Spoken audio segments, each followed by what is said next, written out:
moi, j'ai aucune autre mission en plus, si ce n'est de remplacer la présidente quand elle n'est pas disponible. Mais il se trouve qu'on a une présidente qui est extrêmement disponible, qui est toujours là. Donc, j'ai jamais eu besoin de la remplacer. J'ai droit de signature sur les chèques, que je n'ai jamais fait parce qu'on a une trésorière qui est extrêmement disponible aussi. Donc, la position de vice-président, c'est quand même assez confortable dans le sens où c'est simplement pour remplacer quelqu'un qui n'est pas là. Et il se trouve que les gens sont toujours là. En dehors de ça, le temps et l'investissement requis pour être sur le conseil d'administration est extrêmement minime. C'est un conseil d'administration tous les 2 mois, je pense, ou 3 mois. En général, on est extrêmement bien reçu. Il y a un repas.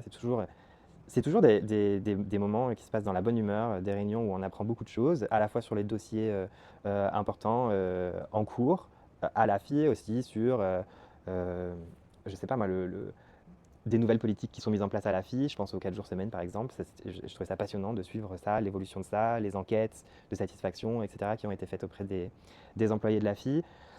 Et après, oui, valider les financements, poser des questions. Je suis assez bon pour ça, je pense. Je suis très curieux, je pose beaucoup de questions, mais quand en général, oui, on présente les états financiers, euh, on a le droit de poser toutes les questions qu'on veut. C'est extrêmement transparent. C'est très intéressant de savoir comment fonctionne cet organisme à but non lucratif qui est, à mon avis, de nécessité publique.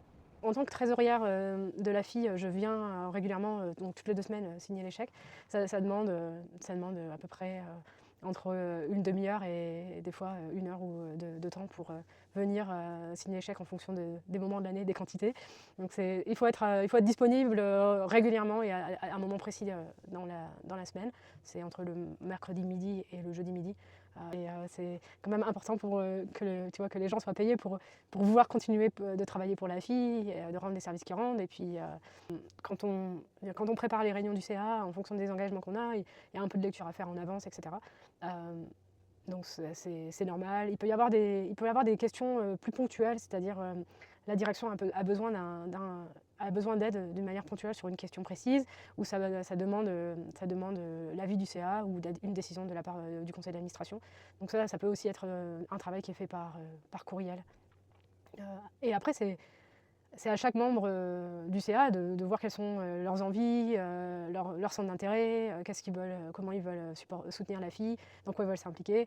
Moi, j'avais fait partie aussi du comité pour Servi. Et Servi, c'est un service où l'idée, c'était de faire une banque de bénévoles et d'organiser un certain nombre de services de bénévolat entre les membres de la communauté. Et donc, il y avait pendant toute une année, il y a eu une réflexion sur ce service-là, à quoi ça pourrait ressembler. Et il y avait un lien fort avec les cuisines collectives, par exemple, qui ont démarré suite à ce groupe de travail. Donc voilà, les opportunités, il y en a plein. C'est à nous de savoir combien de temps on a et qu'est-ce qu'on veut faire. Ensuite, on peut s'amuser. Le conseil d'administration de l'AFI, moi je le vois vraiment comme l'organe de gouvernance où on est là pour prendre des grandes directions, pour valider des décisions qui nous sont proposées par la direction. Donc c'est vraiment un organe qui regarde la gestion à une échelle en hauteur. Et ensuite, il y a vraiment une délégation complète de tout ce qui se fait, tout ce qui est mis en place par l'équipe. Donc c'est le type de conseil d'administration qui te permet de ne pas forcément avoir une implication de beaucoup d'heures toutes les semaines, tout en ayant le sentiment que ta contribution fait du sens.